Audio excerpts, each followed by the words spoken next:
Veste, da se je premaknila ura na poletni čas? Kaj je to za vas pomenilo? Da ste bolj dolgo spali, da ste bolj malo spali, da ste slabo spali?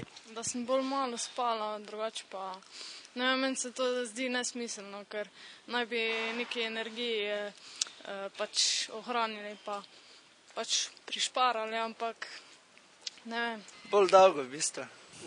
Nič. Jaz sem si uro premaknila, pa je normalen čas. Meni je skoraj nič, ker sem v penziji in nisem odvisen od nikoga, ne.